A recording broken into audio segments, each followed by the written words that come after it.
Le président du nouvel engagement togolais, Jerry Tima, est vivement remonté contre le ministre de l'Enseignement supérieur et de la Recherche, Iouwa Teba. Dans une récente note à l'endroit des fonctionnaires rattachés à son ministère, l'ancien doyen de la faculté des sciences de la santé invitait ceux-ci à se faire vacciner, puis a indiqué, les personnes contrôlées non vaccinées peuvent rester à la maison et revenir à la fin de la pandémie. Réagissant à la note du ministre, le député du Net a critiqué ce dernier à qui il a manifestement remonté les bretelles. Non, un ministre ne devrait jamais parler comme ça. Voici donc l'intégralité du poste de Jerry Tima. Non, un ministre ne devrait jamais parler comme ça. Un jour, quelqu'un va penser que les totems du ministre Iou et les miens se sont rencontrés quelque part. Je ne sais même pas où sont mes totems, mais c'est sa suffisance qui m'énerve grave. Comment peut-on dire à des fonctionnaires, dont des universitaires émérites, que toute personne contrôlée non vaccinée peut rester à la maison jusqu'à la fin de la pandémie? On peut parler comme ça à des fonctionnaires, pères et mères de famille, et de surcroît de services universitaires. Moi je dis non. Il faut qu'on se respecte un peu.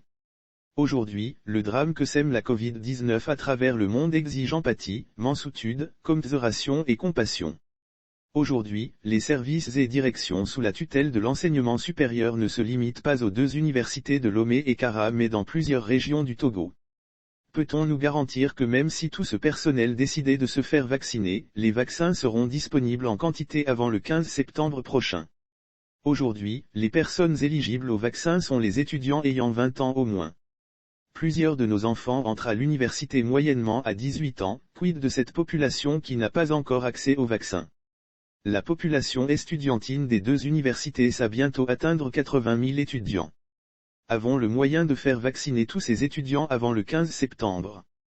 Comme je ne cesse de le dire, je vire le premier lansquenet qui vient me demander d'aller faire une interpellation parlementaire ici.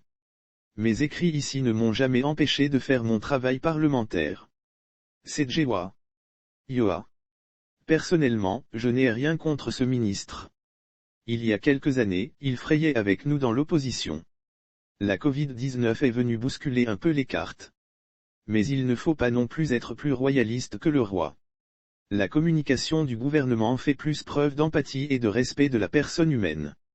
C'est nous les opposants qui pouvons parler ouïa comme ça, car nous ne sommes dépositaires d'aucun pouvoir d'État. Un ministre est avant tout un serviteur du peuple d'où il tire sa légitimité. Et à de si hautes positions, l'humilité, la recherche de l'adhésion et de l'inclusion devraient guider l'action de tout grand commis d'État. Kéo. De revenir à la fin de la pandémie. Tu es Dieu et tu sais quand cette calamité-là va finir. On peut dire ça à ses frères et sœurs. Ce qui m'énerve en plus dans cette histoire c'est que le peuple togolais a bien suivi, sans broncher, les mesures prises par le gouvernement pour la gestion de la pandémie, contrairement à ce qu'on a observé dans d'autres pays de la sous-région. On devrait plutôt décorer le peuple entier, pour patriotisme. Une belle médaille collective, ça le fait.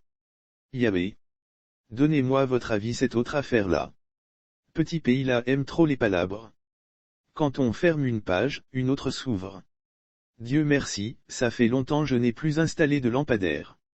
Demain on va me dire que mes 100 000 F que je prête aux jeunes employeurs ne fait pas le développement. Coyi. Je suis mort encore. Moi et ma bouche là. Donnez-moi vos avis, énervons-nous vivants. Jerry, fâché tout seul ici comme ça. Mon palu même est fâché et est parti. Je ne suis même pas fonctionnaire. Faut calmer cœur.